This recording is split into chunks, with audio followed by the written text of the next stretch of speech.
In 2014, scientists gave people a choice. Sit alone in a quiet room for 15 minutes with nothing. No phone, no book, no distraction, or press a button that would send a painful electric shock through their own body. 2/3 of men chose the shock.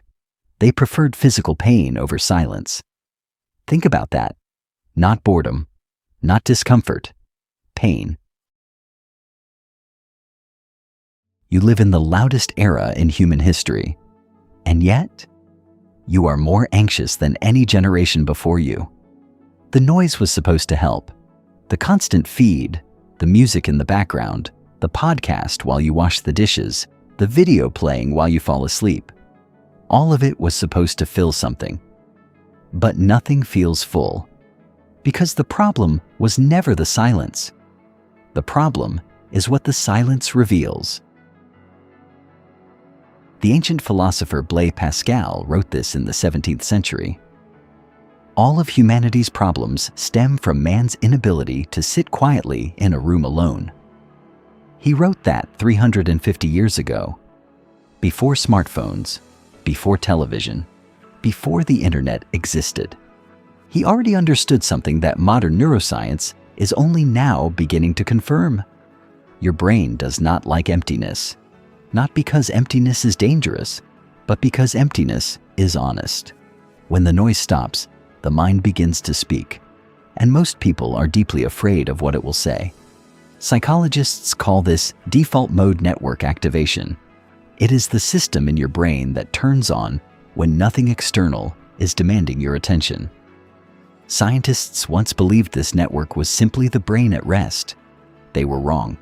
The default mode network is one of the most metabolically expensive systems in your entire body. When you do nothing, your brain works harder.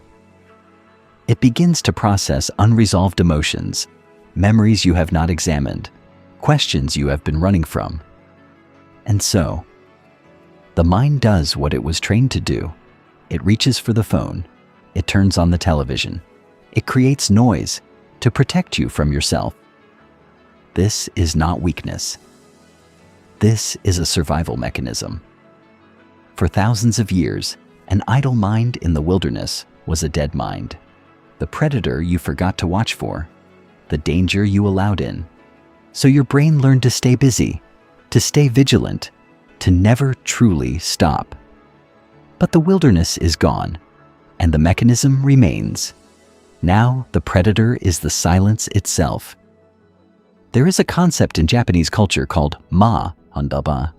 It has no direct translation in English, but it refers to the power of empty space, the pause between musical notes that gives the music meaning, the silence between words that gives a sentence its weight.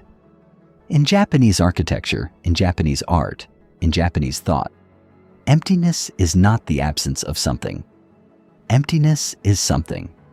The Tao Te Ching, written over 2,000 years ago, says this: "It is the empty space inside a vessel that makes it useful." A cup filled entirely with clay holds nothing. Only the emptiness gives it purpose.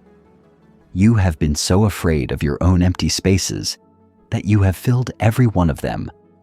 And now, there is no room. No room for thought. No room for feeling. No room for the quiet voice inside you that has been trying to speak for years. Research in cognitive neuroscience shows that insight, the kind that changes your life, solves your deepest problems, reveals the answer you could not find, almost never comes during activity. It comes after, in the shower, on the walk, in the still moments between tasks. Because the default mode network, the very system you try to escape, is also the home of creativity, empathy, self-awareness, meaning. You are running from the very system that makes you human. So what do you do with this? You stop treating silence as something to survive. You begin treating it as something to practice. Start small. 2 minutes. No phone, no sound. Just you and whatever rises. You will feel the discomfort. that restless pull toward distraction. Let it come. Because on the other side of that discomfort is not emptiness. On the other side is clarity.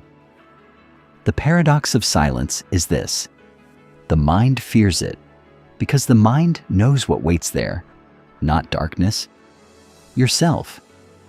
And perhaps you have been running, not because you are afraid of emptiness, but because you are not yet sure you are ready to meet who you truly are. You are ready. The quiet has always been waiting for you. Oasis Mind. Protect your peace. Subscribe.